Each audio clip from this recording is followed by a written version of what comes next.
ben, je m'appelle Adrien Chevalier, j'ai 40 ans et je suis maraîcher depuis 10 ans maintenant. Donc je travaille à Saint-Bérin-sous-Sanvin, c'est au cœur de la Saône-et-Loire, à côté de Mont-Soleil-Mines, sur une exploitation de 16 hectares. Donc sur cette exploitation, il y a 3 ateliers. L'atelier principal, c'est l'atelier maraîchage, que je gère, avec un employé saisonnier. On a un atelier caprin, où ma femme travaille, un petit atelier poule pondeuse en complément. Et puis on fait aussi de plus en plus et beaucoup d'accueil pédagogique, puisqu'on a la chance d'être juste à côté de l'agglomération montsélienne. Et donc on peut toucher très facilement un certain nombre d'écoles, de centres de loisirs, d'accueil d'handicapés, et qui prennent plaisir à venir nous rendre visite de temps en temps. Je me suis installé en 2012. L'agriculture n'est pas du tout mon métier de base, puisque j'ai commencé à 30 ans, j'étais enseignant à l'éducation nationale. J'ai fait une reconversion professionnelle avec d'abord un travail en tant que maraîcher à titre secondaire, puisque mon métier principal ça restait l'enseignement pendant 7 ans. Et puis depuis 2019, donc ce sera la 4e saison là, cette année, je suis passé à plein temps sur le maraîchage, puisque mon entreprise a pris son essor correctement et qui me permet de me rémunérer correctement par rapport à ça. Et puis j'ai la chance en même temps de pouvoir intervenir en tant que formateur au CFPPA de Charolles, qui est une activité complémentaire et qui me permet en gros de relier mes 2 métiers, c'est-à-dire l'enseignement et le maraîchage, sur quelque chose de commun.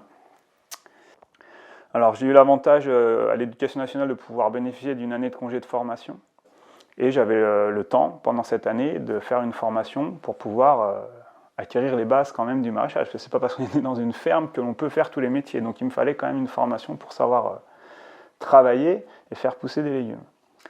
Donc pendant un an, j'ai passé un BTS en production horticole à distance, qui m'a permis d'avoir le diplôme nécessaire à l'installation aidée, puisque je me suis installé avec les aides de l'État, jeune agriculteur. Donc l'obligation de respecter un projet de développement économique pendant 5 ans.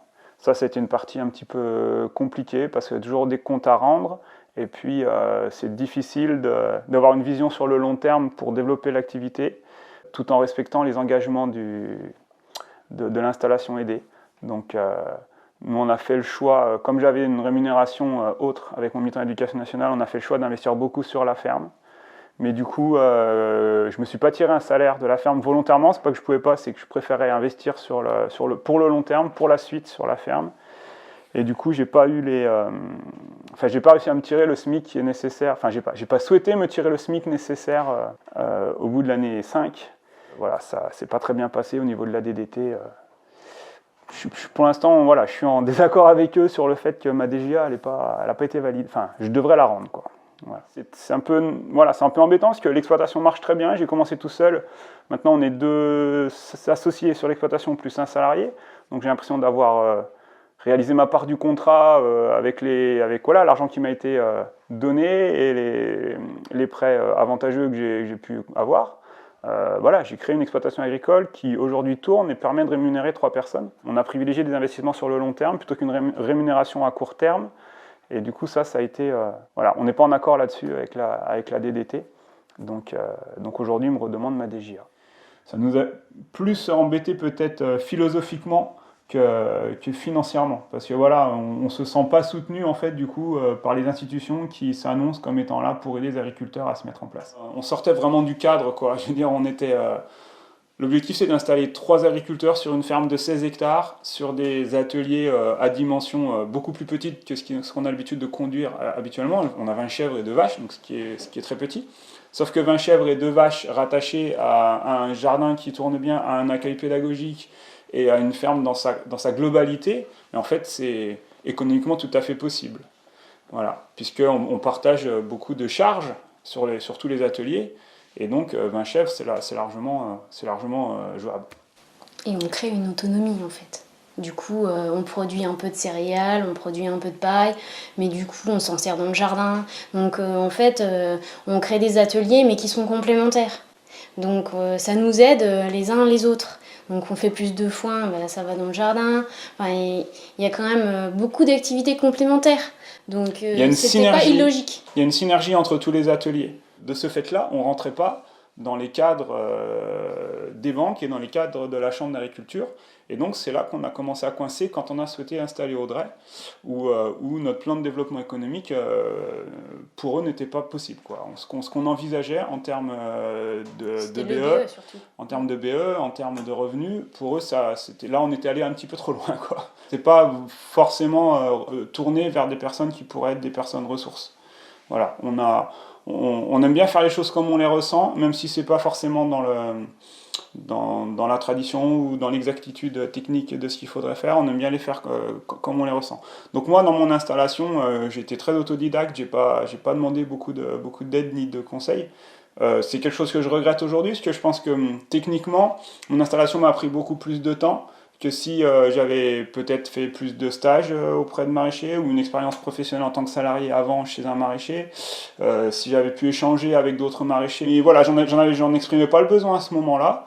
Et par contre, du coup, j'ai fait beaucoup d'erreurs, j'ai mis du temps à comprendre comment fonctionnaient certains itinéraires techniques, à mettre en place les miens, et peut-être que de me tourner vers quelqu'un d'autre, d'aller vers des personnes ressources, je pense que ça, c'est une erreur que j'ai faite. Aujourd'hui, avec 10 ans de recul, j'aurais peut-être été un petit peu plus rapide sur mes capacités techniques. Audrey, c'est un peu différent. Elle a fait d'ailleurs, moi, j'ai fait un BTS où il n'y a pas de stage, il n'y a quasiment pas de stage. Donc ma formation, elle n'est pas la même. Audrey, elle a fait un BPREA avec un stage, et toi, c'était différent, par contre.